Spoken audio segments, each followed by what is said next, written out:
What is going on, my homies? This is Michaela, hey. And here's the guy of the hour. Dude, congratulations. Top 10 MLF finisher for the pro circuit on actually where we are, Lake Guntersville, right here. So as usual, I like dipping into top secret information. So what I thought I'd do, me and Jacob are really good buddies. Where can they follow you on social media real quick? Jacob Wall Fishing on Instagram and on YouTube, and then it's just Jacob Wall, my name, on Facebook, and that's pretty much all the social media that I dip into. FYI, a little aside, Jacob makes these absolutely killer swim baits, like totally custom. He's from Oregon, he's got a swim bait history. Go check them out if for nothing else to look at his swim baits. But what we're gonna do today is I'm going to delve into how Jacob caught them. Because it's ledge season, it's summer, the water's warm, these bass are getting offshore, like right out there, which is where we're about to go to smash some face. But I wanna know kind of what Jacob's mentality was, because when he actually started catching them, it was very early in the season, and oftentimes these guys that kind of get ahead of the calendar and know what's going to happen and play that into their tournament strategy, come out on top, and that's exactly what Jacob did. So we're gonna break down the lures, the techniques, and what Jacob was looking for out here on Lake Guntersville, one of the most pressured lakes in the country, to hit that top 10. So Jacob, I see you got some toys right down here. I'm gonna let you kind of walk through, and a custom paint. All right, little tease. Yeah. All right, but give me the rundown. So what did your tournament look like? What were your finishes each day? And tell me how you got there. Yeah, so I pretty much stayed in the top 10 the whole tournament. It was a stellar week. I ended up, I think the first day I was sitting in tied for 8th. I had like 20, just under 20 and a half pounds. And I caught all those fish out deep, but I did end up catching a few fish up shallow early in the morning on a chatterbait. I was trying to do like a shad spawn deal, but the problem was we didn't have any cloud cover, we didn't have any wind. It was like slick calm, and that shad spawn deal just like ended pretty much first thing in the morning, and we didn't get out there till 6:30, and the sun had already been up for about 45 minutes. So that bite was pretty well tailed off. I caught a few fish doing that, but it wasn't the real deal. The bait that really did the most of my damage the first 2 days of the tournament was this guy right here. This is just a 5-inch Nichols Lake Fork Flutter spoon. And one of the key things I think for the week, not losing fish on this spoon, because if you've thrown a spoon like this, you know the fish like to jump and try to throw it, and it's a big piece of metal. Well, you can see I have 2 hooks on there also, but I'll get into that in a second.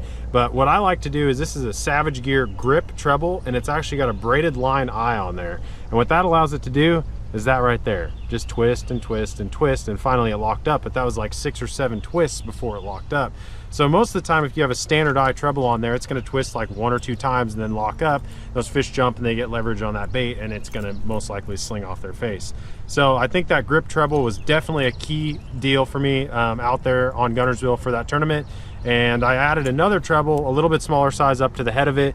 I don't usually do this, but when I'm fishing for a lot of money and when they bite it, I want to get them hooked, you know, whether it's on the outside of the face, whatever, I want to get them hooked. So I added another treble to it. The only thing when you put another treble on a spoon is you really have to keep an eye on your line up here. It will kind of foul up on there from time to time, so just that's definitely something you want to keep in mind. But what contest line are you running this on?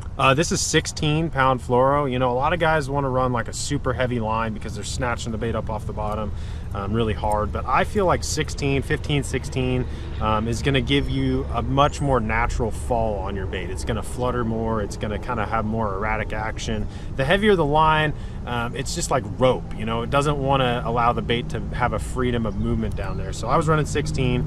I throw this rod a lot for a lot of my deep stuff. This is just a 7'8" medium heavy Phoenix M1. It's a great action. It's kind of got a soft, like I'd say top quarter of the rod, but it's got a good backbone. I like the 7/8 length. I can rip a bait off the bottom really good, pick up line fast when they're out there a long ways or in deep water.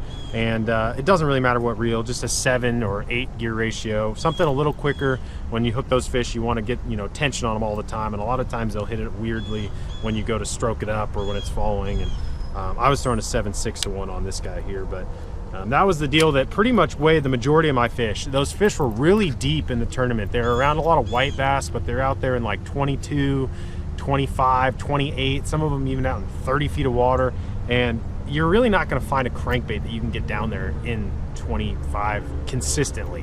I mean, if you long line, you can, but the problem was we had really, really low current, so there was a lot of eelgrass, and I was able to kind of like ice fish this thing through the eelgrass. I'd cast it out there and it would fall straight down to the bottom. You're not constantly retrieving it, so the grass isn't getting caught on your line. And I was able to hop it through there and then drop it back down and just have that vertical presentation all the way back to the boat without having to worry about what was floating on the surface. So I would stop on areas that I think other guys were just going past because of how much stuff was floating on top. So that was a huge key. I mean, I think I weighed probably half of my fish or more on the spoon. And then, you know, real quick question. So, yeah, one thing I wonder about, I fish with a spoon a lot in Florida. I've done it a bit up here, but in my eyes, I have a certain way when I actually hook a fish that I land them. These fish that you're hooking, are you boat flipping them? Are you netting them? Do you give them tension? Do you actually fight a fish on a spoon? Or what's your approach when you actually hook a fish on a spoon? You know, I try to grind them in as fast as I can because you don't want them, you know, you don't want them jumping. You don't want them thrashing their head down there in the water. I was netting some of them, but if they seemed like they were hooked really good and they were coming, you know, forward momentum to the boat, I was boat flipping them. So we're on the same page. Yeah. One of the problems I've had, and granted, you know, I catch some big fish, Jacob. I've seen a few of the big ones. It's his play. But the problem that I've had is the moment you give these fish a little bit of slack, like Jacob was talking about, that big piece of metal bonking back and forth, I don't care how many hooks or what kind of specialized hook you have, they tend to bonk it out. It's almost like when you're flipping them, like with a big weight, and they're flashing that thing all around their mouth. It actually knocks the bait out of their mouth. So if you give them any tension, it's more of an opportunity to do that. So when it comes to a spoon, like literally put that drag down and grind them in, like you said. Maybe net them, but that's where you want that little bit heavier rod, a little bit stouter rod. So oftentimes you're gonna boat flip them, because if you give them one jump or two jumps, you're out of play, dude. One of the things I did notice though, I did try to grind in some of those fish and I was popping them off. Really? And I think a lot of that had to do with the fact that they were swiping at the bait so much. They were getting it on the skin of their mouth or the corner, just the edge. So honestly, I was being kind of careful with a lot of them. I'd hook them and I would just let them kind of do their thing down there because I was afraid after pulling a few of them off. Granted, if you guys watched, I think it was day number 2. I had like a almost 5-pounder and it had that spoon literally down to its crushers. So I mean, that fish, you could do whatever you want with it and it's coming in the boat. But a lot of them were hooked on just little pieces of skin on the outside of their mouth. So, you know, I don't know, you just kind of feel it out. Well, that's adaptability. Yeah, dude. You just kind of feel it out. All right, what else you got for us? So, I mean, it was kind of a 1-2 punch for me. This was the next deal right here. This isn't the exact bait that I threw, but it was a very, very similar color. This is actually one that I've been catching them on. You guys are getting a little inside info here. The last few days have been phenomenal. I mean, I've had over 25 pounds every day for the last few days. Yesterday we had 27 pounds for our best 5, and all of them came on that guy right there. I will be following Jacob right behind his boat. Fine. That's fine. I'll just get right where I need to, and you can just be right a little ways off, and you can watch me. You can. Well, you know what? That's a question that I had before we get to the bait. You know, I watched Sheffield on live. He talked a lot about making the cast. Yep. Was that true for you? I don't think it's as true with the spoon, because the spoon is you know, able to get down there constantly. You're not having to like line it up perfectly. With a crankbait, it's more technical. You've got to have that perfect line with a crankbait, because this thing's only getting to a certain depth, and if it's not making contact with the bottom, you can see that bill is just thrashed. So I mean, that's from shells. If it's not making contact with the shells, that's what's down there on the bottom, you're not going to get bites. So that cast is way more crucial with a crankbait, I think. And I know Sheffield was really throwing a crankbait. Yeah. With the spoon, you definitely want to have stuff coming down current, you know, so you don't want to necessarily be out off the ledge casting sideways. You can catch them like that, but a lot of the times you want to be down below the fish, cast upstream, and then work it back down current. Makes a lot of sense. Besides that, I mean, with a crank, you know, like I said, you want to be, I like to stay parallel with the ledge, you know, throw down the ledge. That way your bait's staying constantly in the right depth all the way When you don't down. hang it all the time. Like going across the ledge, you're going to hang a lot of crankbaits, whether you like it or not. Absolutely, because you're coming uphill so hard. But yeah, that was the deal. Cranking this guy on some flats. Some of those fish I was catching on this were main river fish, but then a lot of them actually were like secondary stuff, like a small, I caught a lot of them on a small little hump that was kind of just off the side of a creek, out of the mouth of a creek. But same deal, it was just shell, just hard bottom. And that was the key. I mean, it was pretty straightforward. The key to this kind of fishing is just finding the fish. And a lot of that came down to the last few years, knowing these spots, knowing kind of where to scan and check. And I strategically practiced. I didn't scan hardly anything. I checked a couple of spots, and then I was like, okay, they're out here. And I just said, I'm going to figure this out in the tournament. And That's what we did. Freaking sent it, bro. Yeah, that's what we did. But I did catch a few key fish this week, or that last week, on a wacky rig around bluegill beds. And I know there were some other guys in the top 10 and the top 20 that were doing that as well. There were a few instances where early in the morning, I only had like 1 or 2 fish out deep, and you know, I'd run around and there'd be a boat or 2 boats on my spots. I couldn't get on anything. And mentally, it's really hard to just keep running around when you know, hey, I only have a couple fish in the boat. So a couple of my key fish did come shallow around bluegill beds.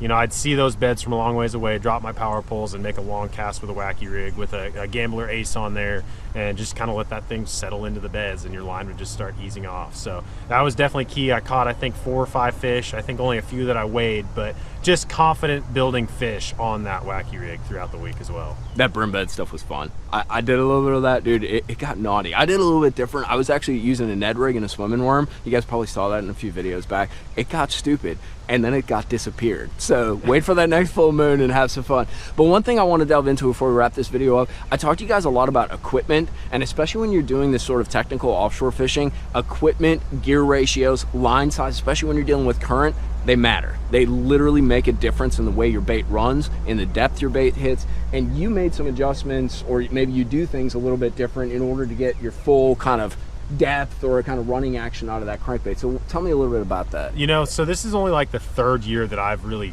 ledge fished. I'm from Oregon originally, and so we didn't do any of this out there out west. And one of the things I used to do was throw my crankbait on 12-pound line. I mean, that's just kind of a staple. You hear a lot of guys talk about, oh yeah, 12-pound line on my crankbait for pretty much all my deep baits. A lot of guys talk about it mainly for castability. You're not going to break your bait off. You're not going to have as many issues with fray and stuff. Well, this year I really made the transition over to throwing 10-pound fluorocarbon, and I don't think I'll look back. I mean, it gets my bait down faster. It gives it better action. I think it's a little bit thinner diameter, so the fish aren't seeing it as good. That's not as important. I think the biggest factor with the line is that bait gets to the bottom faster. So that guy with 12, his bait might hit the bottom 10 feet after yours. And that 10 feet, there might be 3 or 4 fish where you're coming in contact with the bottom, and you might have 3 or 4 more fish that you have an opportunity to catch because of that line. And it's going to stay down there longer as it gets closer to the boat, because obviously your line's going to want to bow back up as it comes to the boat. So 10-pound line was huge. Cranking it on a 7.6 2-to-1 or 7.6. This is a 6.3 to 1. I don't know what I'm saying. But I think the 6.3 to 1, or just any kind of like 6.6, that 6 range, I think is key for this kind of deep cranking, because you are bringing that bait pretty fast.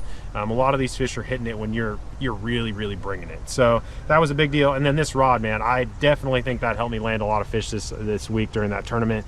X12 cranking rod from Phoenix. It's a 7.6 rod, so it's a little bit shorter than what a lot of guys throw their deep baits on, but it's got a perfect action. It's actually a glass composite rod, so the tip is glass, comes down to a graphite backbone, and it just, when those fish get that bait, that rod just folds over, and it doesn't allow them to come off. A lot of these fish were on one treble hook. A lot of them were on their back, and now you're taking anti-anxiety pills. Yes, and they were jumping, and so it was like, I don't even know. I was so calm during that tournament. It was just meant to be. It worked out really, really well. But yeah, I mean, if you don't have the right equipment and they're hooked on the back treble of a crankbait, you're going to lose a lot of fish. Yeah. So that rod was super crucial for me. So the reality of fishing is there's a lot of ways to do things right. So I'm going to tell the pro, like I'm going to be like, yeah, this is how I do it.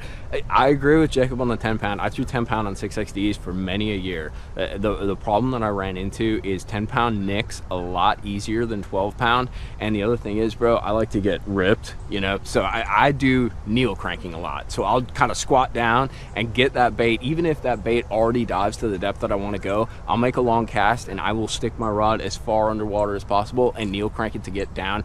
I just like having a little stouter line, but there is no doubt you will be amazed at the difference of depth you get, the immediacy of depth running 10-pound. Just be very careful about nicking your line. That 10-pound deal is a whole nother ball game. But Jacob, congratulations, dude. Thank you, man. I love seeing you do good. He is a super good dude, and he shared a lot with me, dude. I always remember, like, when we went bed fishing and he's like, hold my beer, watch this, and he pulled out like a 9-inch glide bait, and we went from seeing like 2-pound males to like 30 fish like swarming. He's a good dude, super open to talk about things. Check out his baits on Instagram, dude, but support him in the MLF Pro Circuit kind of tour sort of adventure that he's going on. He's a young kid with a lot that's going to happen in the future. Where can they find you again on social? Jacob Wall Fishing on Instagram. I spend more time on there than any of my other socials, but I do have a YouTube channel, Jacob Wall Fishing, as well, and then just my name, Jacob Wall, on Facebook. All right, I'm going to go Google some of his spots. So tight lines, hit that like and subscribe button. We'll see you back out on the water. Give me some. Oh my goodness, look at that spoon. Gone. Clunked it, dude. I want to get another one.